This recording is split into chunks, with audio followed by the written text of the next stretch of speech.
Hello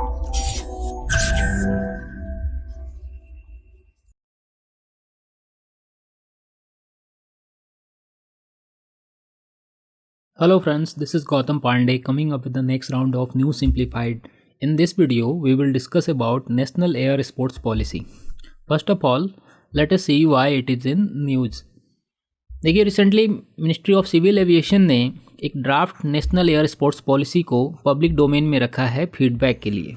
तो अगर आप भी चाहें तो वहाँ पर जाकर अपने फीडबैक दे सकते हैं कि हमारी जो नेशनल एयर स्पोर्ट्स पॉलिसी होनी चाहिए कैसी होनी चाहिए, उसके लिए आप भी अपने फीडबैक दे सकते हैं।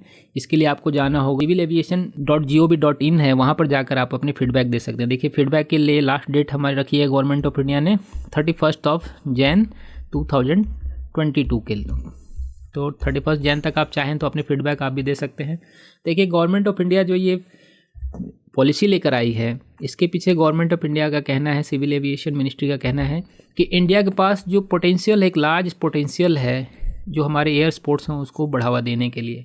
कैसे क्या क्या पोटेंशियल है उसे एक एक करके डिस्कस करते हैं जो हमारी सिविल एविएशन मिनिस्ट्री कह रही हैं। देखिए सबसे इम्पॉर्टेंट है कि गवर्नमेंट ऑफ इंडिया का कहना है कि इंडिया के पास जो जोग्राफिकल कंडीशन है, जो डाइवर्स टोपोग्राफी है और जो वेदर कंडीशन है, वो सारी चीज़ें जो हमारी एयर स्पोर्ट्स हैं उसके रिक्वायरमेंट को फुलफ़िल करती हैं। कैसे फुलफ़िल करते हैं ज़रा समझते हैं। देखिए सबसे इंपॉर्टेंट क्या होता है कि जो एयर स्पोर्ट्स होते हैं उसके लिए हिलीज एरिया की ज़रूरत होती है। जहाँ हिली एरियाज होंगे वहीं पर हमारे एयर स्पोर्ट्स को इम्प्लीमेंट किया जा सकता है, मतलब एयर स्पोर्ट्स ऑर्गेनाइज किया जा सकता है।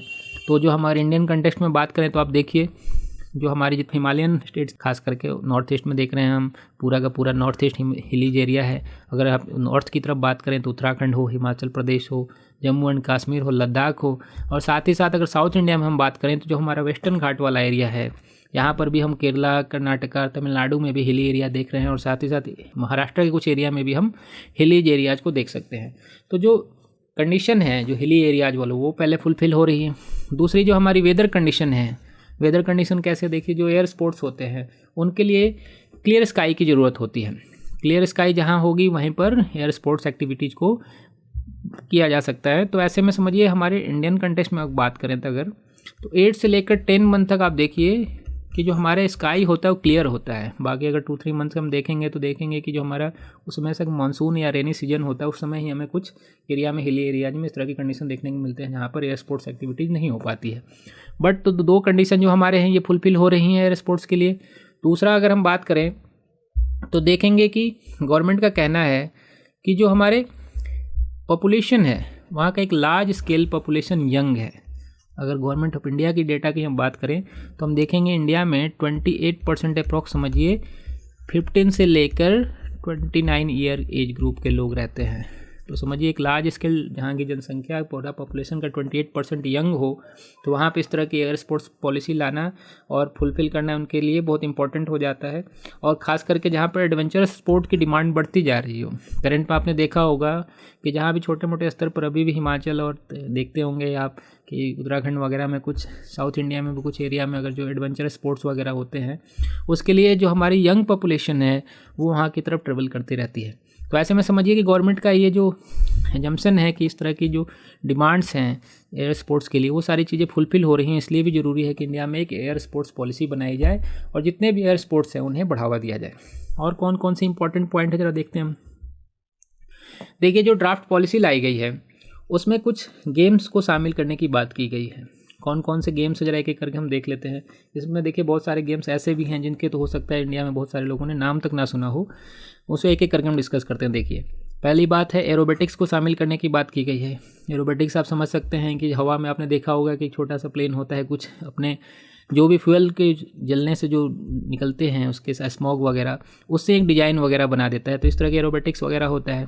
आप अगर एरो मॉडलिंग की बात करें तो इंडिया में एरो मॉडलिंग अभी बहुत ही लोअर लेवल पे है, आप बहुत ही रेयरली आपको देखने को मिलेगा। इसे शामिल किया जाएगा। जो एक्सपेरिमेंटल एयरक्राफ्ट कंडीशन है उसे शामिल किया जाएगा। बलूनिंग की बात करें तो आप देखिए वर्ल्ड वाइड आप देखेंगे बलूनिंग बहुत ज़्यादा फेमस है, बट अगर इंडियन कंटेक्स्ट में आप देखें तो रेयरली ही कभी कभार आपको कहीं बलूनिंग देखने को मिल सकती है उस पर। फिर ड्रोन्स वगैरह की बात करते हैं। ड्रोन्स में भी आपने देखा होगा ड्रोन सिर्फ और सिर्फ फिल्म मेकिंग के लिए यूज होता है। अभी भी आप देखें क्या होगा, कहीं पिक्चराइजेशन वगैरह करना हो तो वहाँ पर ड्रोन्स यूज होता है, बट अगर स्पोर्ट्स एक्टिविटी में देखें तो अभी भी ड्रोन कहीं नहीं दिखता है। तो ड्रोन्स को भी शामिल किया जाएगा। साथ में हम देख रहे हैं माइक्रो लाइटनिंग और पैरा मोटरिंग को भी शामिल किया जाएगा। देखिए, ये सारी चीज़ें ऐसी हैं जो इंडिया में बहुत सारे लोगों ने नाम तक ना सुना हो, इसलिए मैंने पहले ही कहा था। फिर देखिए, ग्लाइडिंग है, हैंग ग्लाइडिंग है और पैराग्लाइडिंग है। पैराग्लाइडिंग तो आपको देखने को मिलता है, बट जो हैंग ग्लाइडिंग वगैरह है, ग्लाइडिंग वगैरह है, वो अभी भी इंडिया में देखने को नहीं मिलता है, तो इसे भी शामिल किया जाएगा। तीसरा है हमारा लास्ट, देखिए लास्ट में हम देख रहे हैं स्काई डाइविंग है और विंटेज एयरक्राफ्ट को शामिल किया जाएगा। देखिए, ये सारे जितने गेम्स हैं अभी तक, इन सारे गेम्स के लिए अभी भी क्या होता था, जिन लोगों के पास पैसे वगैरह हैं वो लोग या तो यूरोप जाते हैं या तो फिर अमेरिका जाते हैं, यूएसए जाते हैं भाई, या ऑस्ट्रेलिया वगैरह का रुख कर लेते हैं। तो आम जनता तो अभी तक अफोर्ड नहीं कर पाती इन सारे गेम्स को, तो इन सारे गेम्स को शामिल किया जाएगा हमारे एयर स्पोर्ट्स पॉलिसी में।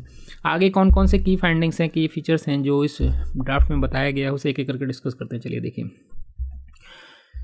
देखिए, गवर्नमेंट का कहना है कि 2030 तक जो हमारी नेशन है उसे टॉप एयर स्पोर्ट्स नेशन बनाया जाएगा 2030 तक। देखिए, 2022 में हम ये ड्राफ्ट लाया गया है और 2030 में कहा जा रहा है कि टॉप एयर स्पोर्ट्स नेशन बनाया जाएगा। तो गवर्नमेंट ऑफ इंडिया क्यों ऐसा कर रही है, आप समझिए। नेक्स्ट 8 ईयर में ही गवर्नमेंट इतने बड़े टारगेट कैसे रख रही है, क्योंकि उसे पता है कि इंडिया के पास एक लार्ज पॉपुलेशन जो है यंग है, 28% हमने कहा कि पॉपुलेशन यंग पॉपुलेशन है जो बिलो 30 ईयर्स है। तो ऐसे में इस तरह के टारगेट को अचीव करना कोई बहुत बड़ी बात नहीं है गवर्नमेंट ऑफ इंडिया के लिए, और मे भी गवर्नमेंट ऑफ इंडिया शायद हम इस टारगेट को अचीव भी कर लेंगे। तो एक टारगेट ही ये है, इस फीचर्स बात की गई है।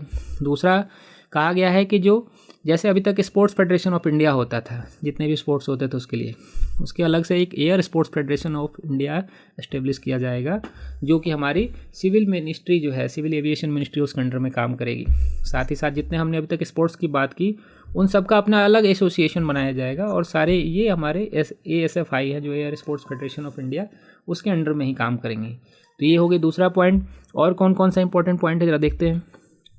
देखिए, गवर्नमेंट का कहना है कि जो हमारी ASFI है वो इंडिया को रिप्रेजेंट करेगी वर्ल्ड लेवल पे, जो भी ग्लोबल प्लेटफॉर्म पे, जहाँ पे भी जो एयर स्पोर्ट्स होते हैं। अभी तक क्या होता है, FAI जो हमारी फेडरेशन ऑफ एरोनॉटिक इंटरनेशनल है, ये इस तरह की ऑर्गेनाइज कराती है जो भी एयर स्पोर्ट्स वगैरह होते हैं। तो वहाँ पर भी इंडिया को रिप्रेजेंट कौन करेगा, हमारा ASFI करेगी, जो इसकी फाइंडिंग्स बताया गया है इस पॉलिसी का। आगे क्या बताया गया, देखिए गवर्नमेंट का कहना है कि जितने भी हमारे जो इक्विपमेंट होंगे एयर स्पोर्ट्स के, उन्हें जितना भी डिज़ाइन किया जाएगा, डेवलपमेंट वगैरह होगा, उनका मैन्युफैक्चरिंग कोशिश की जाएगी कि सारे के सारे इंडिजीनियस लेवल पे किया जाए, ताकि जो हमारे आत्मनिर्भर भारत अभियान का जो कॉन्सेप्ट है उसे और ज़्यादा स्ट्रॉन्ग किया जा सके और ज़्यादा उसकी महत्ता को बढ़ाया जा सके। देखिए, और कौन से पॉइंट है जरा देखते हैं हम। देखिए, सबसे इम्पॉर्टेंट पॉइंट इसमें बताया है गवर्नमेंट ने कि स्टार्टिंग के कुछ ईयर्स में, जब ये स्पोर्ट्स पॉलिसी जो भी अब ड्राफ्ट में है, कल को एक्ट बन जाएगी, तो स्टार्टिंग में गवर्नमेंट जो इंपोर्ट ड्यूटी लगती है जितने भी स्पोर्ट्स इक्विपमेंट्स पे, उस पर इंपोर्ट ड्यूटी को ख़त्म कर देगी, वेव ऑफ कर देगी। स्टार्टिंग में किसी प्रकार का कोई इंपोर्ट ड्यूटी नहीं लगाएगी अगले कुछ नंबर्स ऑफ ईयर्स के लिए। अभी तक इस पर गवर्नमेंट ने क्लियर नहीं किया है, क्योंकि अभी ऑलरेडी ड्राफ्ट है, तो आप समझ सकते हैं एक्ट नहीं बना है। एक्ट बनेगा तो मे भी गवर्नमेंट टाइम भी डिसाइड कर देगी कितने टाइम तक इंपोर्ट ड्यूटी नहीं लगेगा। इसके अलावा जितने भी स्कूल्स हैं, कॉलेजेज हैं और जो यूनिवर्सिटीज़ लेवल पे जो चीज़ें हैं, वहाँ पर हमारी जो एयर स्पोर्ट्स हैं उन्हें बढ़ावा देने के लिए, इनकरेज करने के लिए, एक्स्ट्रा करिकुलर एक्टिविटीज़ को बढ़ावा देने के लिए इसे प्रमोट किया जाएगा। हो सकता है कि स्कूल लेवल पे, कॉलेज लेवल पे टूर्नामेंट वगैरह का आयोजन कराया जाए। जनरली आप क्या देखते हैं, अभी भी स्कूल वगैरह में क्रिकेट वगैरह होता है, फुटबॉल होते हैं, हॉकीज वगैरह होते हैं, बट जो एयर स्पोर्ट्स वगैरह तो ऑलरेडी अभी है ही नहीं। तो इन सारी चीज़ों को भी प्रमोट किया जाएगा, ये बताया गया है इस ड्राफ्ट में। और कौन कौन से पॉइंट है जरा एक एक करके देखते हैं। देखिए, सबसे इंपॉर्टेंट पॉइंट है फंडिंग की, पैसे की। जो हमने कहा कि एयर स्पोर्ट्स अब इंडिया में आएगा, सारी चीज़ें होंगी, सारी बातें तो होगी, बट पैसा कहाँ से आएगा, फंडिंग कहाँ से होगी। फंडिंग के लिए देखिए गवर्नमेंट का कहना है कि जितने भी कॉर्पोरेट इन्वेस्टर्स हैं, स्पॉन्सर्स हैं, जो भी मीडिया राइट्स वगैरह हैं, इन सारी चीज़ों से ही पैसा आएगा। आप एग्जाम्पल के लिए समझना चाहें कैसे होगा ये, तो करंट में अगर आप देखिए तो IPL वगैरह आप देखते होंगे, IPL जानते होंगे, ये इंडियन प्रीमियर लीग होता है क्रिकेट का। तो उसमें देखिए गवर्नमेंट ऑफ इंडिया पैसा नहीं लगाती है। पैसा जितने भी कॉर्पोरेट इन्वेस्टर्स होते हैं, लोग चैनल राइट्स वगैरह होते हैं, मीडिया राइट्स वगैरह होते हैं, कौन से चैनल में दिखाया जाना है, कहाँ नहीं दिखाया जाना है, तो सारे पैसे यही लोग लगाते हैं और पूरे के पूरे जो प्रोग्राम होता है उसका आयोजन हो जाता है। तो ऐसे ही गवर्नमेंट का कहना है कि जो एयर स्पोर्ट्स होगा उसके लिए फंडिंग के जो भी इंतजाम होंगे सारे कॉर्पोरेट इन्वेस्टर्स, स्पॉन्सर्स वगैरह से ही होंगे। और सबसे इम्पोर्टेंट पॉइंट गवर्नमेंट का ये कहना है कि देखिए जितने भी अभी तक स्पोर्ट्स इक्विपमेंट हैं उस पर लगभग समझिए 18 से लेकर 28% तक जीएसटी लगता है। अगर आप बैट खरीदने जाएँ, बॉल खरीदने जाएँ, फुटबॉल खरीदने जाएँ तो मे भी हो सकता है उस पर 18 से 28% तक आपका जीएसटी देना पड़े। बट जो स्पोर्ट्स इक्विपमेंट, जो हमारे एयर स्पोर्ट्स इक्विपमेंट होंगे, उस पर गवर्नमेंट ऑफ इंडिया कहना है कि वो जीएसटी काउंसिल से रिक्वेस्ट करेगी इस पर 5% से भी कम जीएसटी लगाएं, उससे भी कम, जितना कम से कम हो सकता है। तो मे भी स्टार्टिंग के टाइम में जीएसटी कम कर दें, लेटर ऑन मे भी बढ़ा दे गवर्नमेंट, वो अलग मुद्दा है, हम उस पर नहीं जाते हैं अभी। बट इतना समझिए कि जीएसटी लेस देन 5% रखने की बात अभी गवर्नमेंट ऑफ इंडिया कर रही है। देखिए ये तो हो गया इंपॉर्टेंट पॉइंट कि क्या क्या की फाइंडिंग्स बताए गए हैं इस पॉलिसी में, ड्राफ्ट पॉलिसी में। बट इस ड्राफ्ट पॉलिसी से अगर ये एक एक्ट बन जाता है तो क्या क्या फ़ायदा होने वाले, एडवांटेज होने वाले हैं, उसे एक एक करके हम डिस्कस करते हैं। चलिए देखिए सबसे पहले तो जो हमारे देश में अभी तक जो एडवेंचर स्पोर्ट्स कल्चर है वो नाम मात्र का ही है, समझिए निल है एक तरह से, तो इसको बढ़ावा मिलेगा हमारा, ये सबसे इम्पॉर्टेंट पॉइंट है। दूसरा जो ट्रेवल एंड टूरिज्म कैसे बढ़ेगा, समझिए इसको बढ़ावा मिलेगा। कैसे मिलेगा, देखिए मान लीजिए कि अगर आप नॉर्थ इंडिया में रहते हैं और आपको पता चलता है कि तमिलनाडु में भाई पर्टिकुलर कहीं जगह कोडाईकनाल में सिर्फ वहाँ पर ही बलूनिंग होती है, तो आप क्या करेंगे, अगर आपको बलूनिंग में पार्टिसिपेट करने का मन करे तो आप हो सकता है कि नॉर्थ इंडिया से दिल्ली से चले जाएं तमिलनाडु, कोडाईकनाल में जाकर बलूनिंग को एंजॉय कर सकते हैं। इससे वहाँ पे आसपास चीज़ें भी आप एक्सप्लोर करेंगे तो मे बी उससे टूरिज्म भी बढ़ावा मिलेगा। और साथ ही साथ सबसे इंपॉर्टेंट पॉइंट क्या होने वाला है कि देखिए जो इंफ्रास्ट्रक्चरल डेवलपमेंट होगा और लोकल एम्प्लॉयमेंट होगा उसको बढ़ावा मिलेगा। ये कैसे होगा जरा इसको समझते हैं। देखिए अभी तक क्या होता है, देखिए जितने भी हिली एरियाज़ हैं वहाँ पर अगर आप हिमालयन स्टेट्स की बात करें तो वहाँ पे किसी प्रकार के कोई इंडस्ट्री वगैरह नहीं है और ना ही कोई एग्रीकल्चरल लैंड है लार्ज स्केल पे जहाँ से लोग वहाँ पे पैसे अर्न कर सकें। तो वहाँ के लोगों का सबसे इंपॉर्टेंट क्या होता है, सोर्स एक ही सोर्स है भाई मनी का, ये है हमारी सर्विस सेक्टर, टूरिज्म बढ़ावा जो है। तो ऐसे में वहाँ पर अगर इंफ्रास्ट्रक्चर बढ़ेगा, लोकल एम्प्लॉयमेंट बढ़ेगा जो हमारे एयर स्पोर्ट्स से है उससे, तो वहाँ के लोगों को भी फ़ायदा होने वाला है। ये तो हो गई लोकल लेवल की बात, मतलब इंटर कंट्री की बात हो गई। अगर हम विदेश की बात करें, फॉरेन से बात करें, तो देखिए जैसा कि गवर्नमेंट का कहना है कि 2030 तक हमारा नेशन जो है वर्ल्ड्स लीडिंग लेवल पे आ जाएगा, हब बन जाएगा एयर स्पोर्ट्स का। तो अगर ऐसे कंडीशन अगर हो जाती है 2030 तक, नेक्स्ट 8 ईयर में, तो आप समझिए कि जितने एयर स्पोर्ट्स प्रोफेशनल हैं वर्ल्ड वाइड लेवल पर, अभी तक क्या होता था, हमने क्या कहा, लोग यूरोप जाते हैं, ऑस्ट्रेलिया जाते हैं या तो फिर यूएसए जाते हैं। तो ऐसे में अभी कंडीशन अगर यहाँ पे लोग आने लगे तो सारे के सारे जो हमारी फॉरेन करेंसी है उसमें बढ़ावा मिलेगा और ओवरऑल हमारा जीडीपी या हमारी इकॉनमी ही ग्रोथ करेगी। तो एक तरह से समझिए एक लॉन्ग टर्म प्लानिंग है गवर्नमेंट ऑफ इंडिया की। और क्या क्या फ़ायदा होने वाले हैं जरा समझते हैं। देखिए सबसे इंपॉर्टेंट पॉइंट क्या है कि ये जो हमारा एयर स्पोर्ट्स है, जैसा कि हमने शुरुआत में आपसे कहा था कि बहुत सारे गेम्स ऐसे हैं जिसके इंडिया में बहुत सारे लोग अब तक नाम तक नहीं जानते हैं। तो ये सारे गेम्स जो होंगे वो अफोर्डेबल लेवल पे, अफोर्डेबल प्राइसेज पे आपको अवेलेबल हो जाएंगे और जिनकी एक्सेसिबिलिटी बढ़ जाएगी लोगों के पास।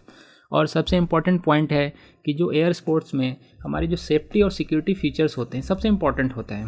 क्योंकि देखिए समझिए आप जो भी एयर स्पोर्ट्स होता है उसमें अगर थोड़ी सी भी गलती हुई तो एक बहुत बड़ा एक्सीडेंट हो जाता है और लोगों की जान भी चली जाती है। जनरली आप कभी अक्सर सुनते भी होंगे कि हिमाचल प्रदेश वगैरह में, उत्तराखंड में पैराग्लाइडिंग वगैरह में किसी प्रकार का एक्सीडेंट हो जाता है। बट लैक ऑफ रूल या लॉ की कमी में भी बहुत सारी चीज़ें क्या होती हैं, लोगों को जो मुआवजा वगैरह है, कंपनसेशन वगैरह, वो नहीं मिल पाता है या किसी प्रकार का समस्या का समाधान नहीं हो पाता है। तो अगर इस तरह की कोई स्पोर्ट्स पॉलिसी बन जाती है, एयर स्पोर्ट्स पॉलिसी, तो आप समझिए कि ओवरऑल सभी लोगों को बहुत ज़्यादा फ़ायदा होने वाला है। और साथ ही साथ हमने अवेयरनेस की बात की, अगर अवेयरनेस बढ़ता है, लोगों तक एयर स्पोर्ट्स की बातें पहुंचती हैं, लोग नई चीज़ों को एक्सप्लोर कर पाते हैं और दुनिया से अपने आप को जोड़ पाते हैं, तो ओवरऑल समझिए हमारी जीडीपी इकॉनमी भी एक तरह से बढ़ेगी। तो इस वीडियो में फ़िलहाल के लिए इतना ही, मिलते हैं अगले वीडियो में। Thanks for watching.